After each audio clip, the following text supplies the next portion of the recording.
All right. Thanks for joining us, Kelly. It's really great to have you here for a book talk about your great edited book on Bluey.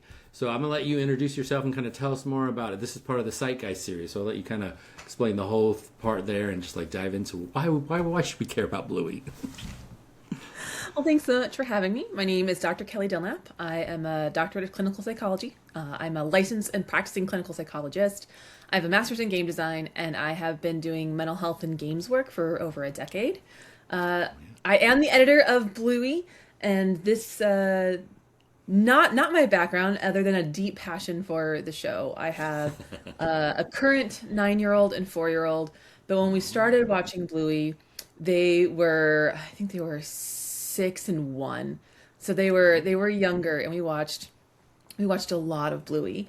And yeah, my idea for the book just came from being friends with the series editor, Dr. Rachel Cohort, and several of my friends had been writing books, and I had written chapters before. Like I wrote for The Witcher, which was the first book in the series, or for Black Mirror, and a couple others, and they had all been games. They had been game specific at the time, and so I told Rachel, like, well, what if I just did Bluey? Like I'm so immersed in this universe, I can quote the show like episode and verse. Like I love this show and it means so much to me. If you ever decided, and I didn't get to finish the sentence, she just said yes. Like it doesn't matter. It's not a game. I don't care. Go make it. And so that's really how it started. Just a very deep personal connection, and then being given the freedom to pull the book together and make it happen. So, like, as part of that process, I think it's really interesting with the lens of like looking at psychologically, sociologically, why we think Bluey matters to us so much. Like, what did you try to do as shaping the book to kind of provide a variety of perspectives on that kind of, because Bluey is such a rich sort of show, full of stuff. Yeah, one of the things that's unique about the Bluey book, it is the only book in the Zeitgeist series that is half more like science, communication, research based, as they all tend to be. But then the other half is memoir.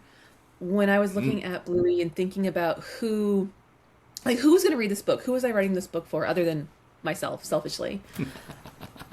Like people who love Bluey, like the parental experiences, the comments from people who have their lives have been touched by Bluey in a really powerful way. Parents, caregivers, siblings, spouses, everybody who's seen the show. And it felt like a disservice to the fan base if I only did like the professional, the academic, the social communication, which is so important as a text. But also, I think the beauty of this show is that it does touch home in a very personal way for so many people. And I wanted to kind of capture that. And of course, Bluey's nothing without the kids, right? It's nothing without the kids. It's all about the parent-child connection and support. And so I originally toyed with the idea of having children write chapters, like little 1 to 2 page chapters. And then I decided quickly, no, that's not a good idea, because then that would mean I'd have to edit a child's paper or possibly reject a child's paper, and I wasn't about that. But what I did do is for all the authors who had children in their lives, I invited them to ask the kiddos to draw something. So in the book, there's lots of pictures that kiddos drew. So I know my son at the time, I believe he was 6, he drew a picture of Bluey and Bingo. And yeah, there's so like the children are present, the parents are present, and then the psychology and the more research side is also present. Just trying to hit on all those aspects and really honor the show and the people who enjoy it. Yeah, because I was interesting. I love how, because it feels like sometimes it mixes. Because I recall from the book, even if it was somebody who's like, well, I'm a scientist, I'm looking up, they had like an episode that really meant something to them, and that they wanted to unpack why. And it feels like that richness of like, there's these variety of topics Bluey tackles that really hit home for people, like you said. And I got the one I think where it kind of gets to the character who might be on the spectrum. I think came up a lot, or like was military-ish folk, like had a military Yeah. dad. Yeah, there's an episode called Army, and it Okay. was one where I have 2 chapters on that one episode. One is from like a psychologist perspective. They're talking about, you know, brain plasticity and neurodevelopment and the different ways that ADHD as a clinical psychologist would know it shows up in the show, and how it's grounded in research, and it's very clinical kind of look at this episode, which is fascinating. And then I also have a memoir chapter from someone who I met through gaming, actually. I knew them from years and years ago playing video games. And they messaged me and they said that they saw the call. They're not a writer, they're not a researcher, like they're not anything in this academic sphere, but they had seen the episode Army, and that actually helped them get their ADHD diagnosis. They saw themselves in Jack, who's the Jack Russell Terrier and the star of that episode, and is strongly implied that has ADHD. And they talked about how that episode really kind of gave them the bravery and the strength and the courage to kind of go on their own diagnosis journey, and that they actually used that episode to help their parent understand why they were seeking a diagnosis and like why the diagnosis mattered to them and why knowing themselves was so important. And I feel like that there's no way I could have captured that, because that episode means so much, from again the clinical side to like the deeply personal side and everything in between. And that's just one episode out of hundreds that we can talk about. Well, I remember like talking about familiar relationships. There's one that struck home for me too, just in your essays, was the sisters writing about how Bluey mattered to them. Yes. Oh, like, my goodness. Yeah. So I had a friend of mine, her name's, she goes by Anxiety online, but she really wanted to write about the episode Baby Race, which for any fan of Bluey, you know that that's the episode that makes moms cry, like every time without fail. And this idea that, there is no perfect parent. We're all learning things on our own pace, and like every little kiddo is going to run their own race, and no kid's going to do exactly everything on a specific timeline. And so she wanted to write about that episode because she and her sister had a pretty difficult childhood, and her sister largely raised the author, and that created some interesting dynamics between like, how do you parent when your parent is really your older sister, and when you don't have family dynamics to lean on when you yourself create your own family. And the episode really kind of just brought them together. Once they both became mothers, it was like this shared touch point that actually brought them closer together, which I thought was absolutely beautiful. And in talking with both of them, they've talked about multiple episodes that kind of gave them the blueprint for how to parent. Like, how do I show up in a way that is genuine and authentic and present and caring and playful and fun? And, I think we all kind of wish that Bandit and Chili were our parents to some degree. And so just having that model, especially when you didn't have one growing up, can be incredibly powerful. Even though it's a children's show, I think adults get more out of it than the kids do. Well, like building on that, you're just making me think, like, because you're somebody, like you said, I watched it all and I had kids, so we watched a lot, and I kind of can quote it. Looking at the episodes, did anything surprise you? Like, did people come out in ways like, oh, I didn't even think about it, or did it help you see an episode anew or something like that? Yeah, there's a particular chapter that I remember when I read through it the first time, I just sobbed. I just cried, and I still can't read it without like coming to tears. And there's the chapter specifically about the episode Early Baby. So in the episode, the kind of the lesson of the day is that one of the characters, they're playing, they're at school, they're doing pretend play, and they decide to play Early Baby, which is when, the girls in the daycare are having babies and like walking around, which is very cute. But one of the girls, Indy, she has an early baby. So her little one, I don't know, there's all these rules. Like, oh no, you have to wash your hands to hold you or the baby. And the baby doesn't sleep in a crib, the baby sleeps in a fishbowl. And so you start to get this idea of, oh, wait a minute, you're talking about like a preemie. And of course, the show never says that directly. But then there's like, oh, well, they take the baby away, and you have to tell me you have to be the bravest you've ever been. And so the chapter is all about the mother who wrote that chapter. She's also a therapist. And she talked about her experience with having a premature baby and having, I'm gonna cry, having the baby taken away, and like the difficulty of that entire situation, and how you don't see it anywhere. You don't see it represented. Right. And it like challenged someone to think about any kind of media portrayal of a premature birth that really kind of goes through the difficulty of it. It's just not out there, and yet it is one of the most harrowing and difficult things a family can go through. Right. And yeah, so that one, I've never looked at that episode the same since. Right. Both of my kiddos were normal delivery, and so that's not a story that I hold for myself. But she wrote it in such a way that that episode is forever transformed for me. And it just, again, it speaks to the power of people's own experiences showing up in the media that they consume and how strongly it can resonate with them. Even if you haven't had that experience yourself, you can still feel pulled by it and have a better understanding, even if you've never had that experience. Right. I mean, it feels like, because I'm talking to people who've written for Psychgeist, there's a lot of people like yourself who are practicing clinicians who are sort of like, I use a game or a media artifact, and they help me talk to kids or families or parents in ways that are therapeutic. It feels like Bluey's almost tailor-made to help people deal with that drag. Do you feel like it's intentional, or do you feel like it was just like their honest portrayals helped? Oh, okay, yeah. Oh no, it's absolutely intentional. The creator of the show, Joe Brum, has done many interviews about like how did you create this world, and so part of it is being a dad and just having that experience of fatherhood.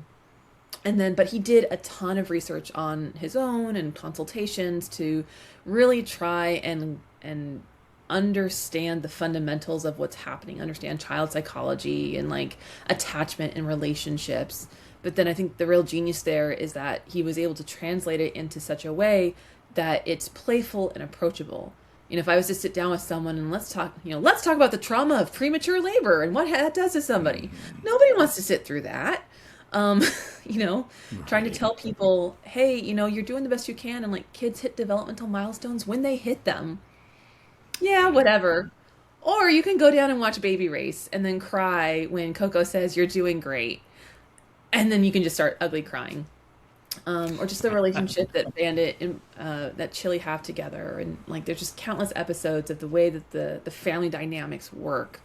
It's so intentional. And I think one of the most powerful things of it is that you can tell that it's drawn from real experience. Like these aren't made up scenarios. I mean, of course they're made up. They're talking dogs. So the scenarios and like the babysitter house does not make sense, but that's okay.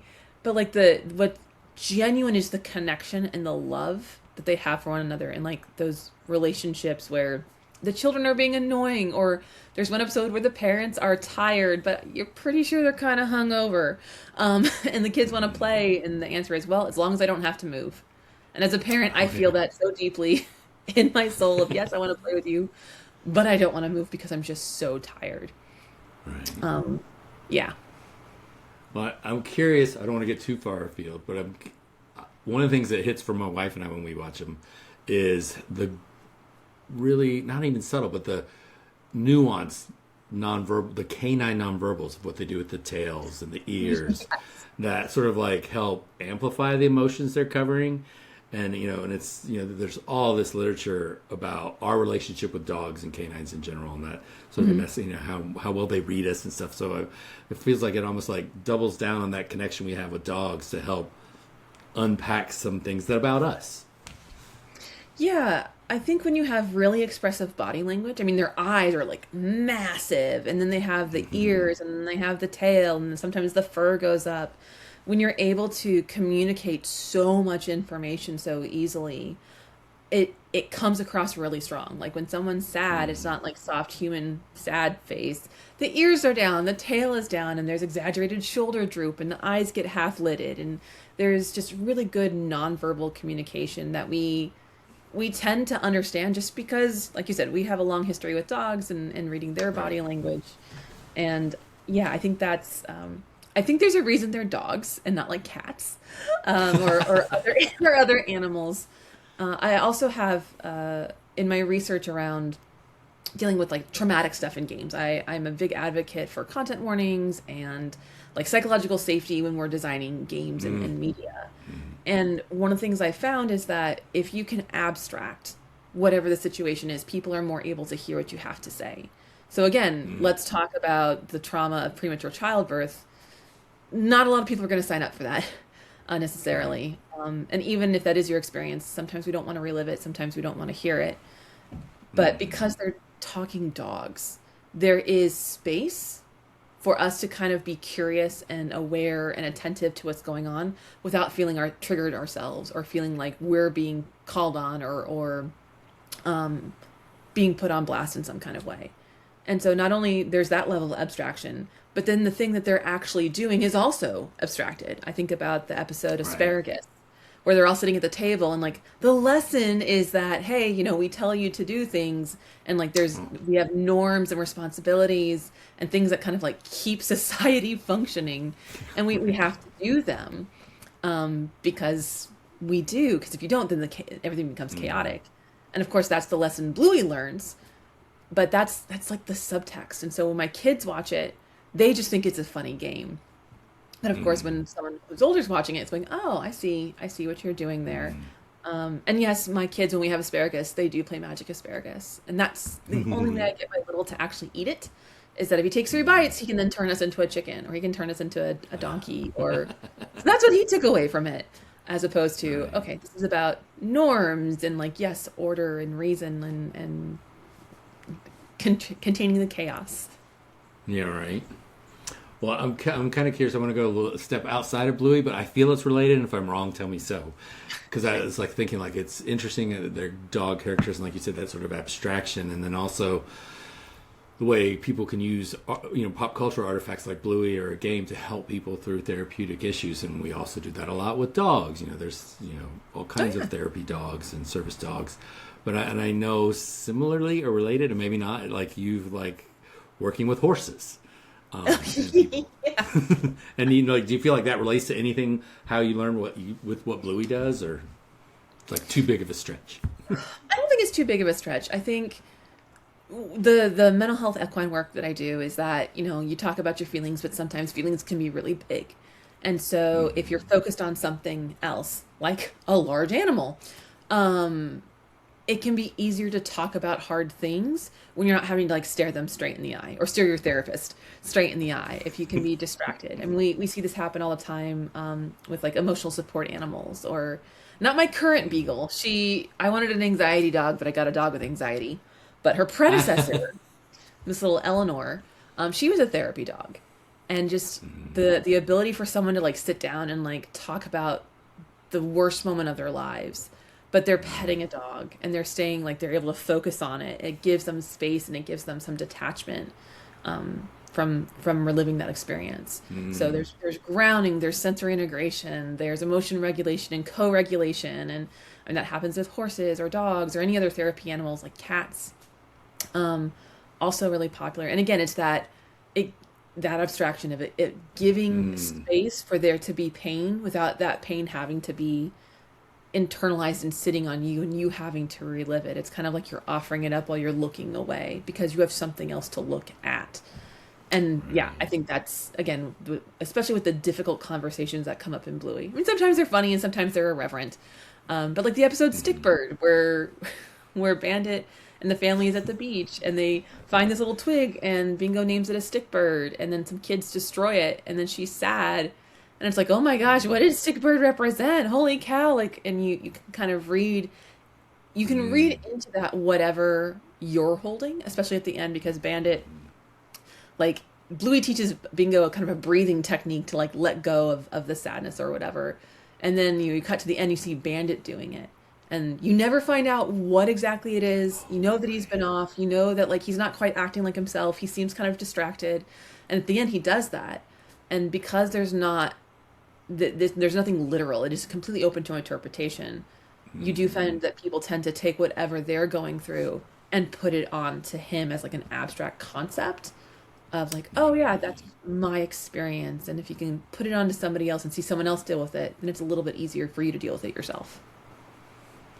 So I was wondering, like, building on that a little, like, as we all know, like, Bluey's sort of like in a hiatus phase, but any last thoughts on sort of like how you feel like the book helps people get into Bluey? Like, if somebody's never watched Bluey, somebody hasn't, how do you feel like this book, and like things around like sort of carrying that torch forward as like, we look for other similar things, Yeah. Excuse me. I don't know if anybody would come across my book before they come across the show. I'm not sure that pipeline exists.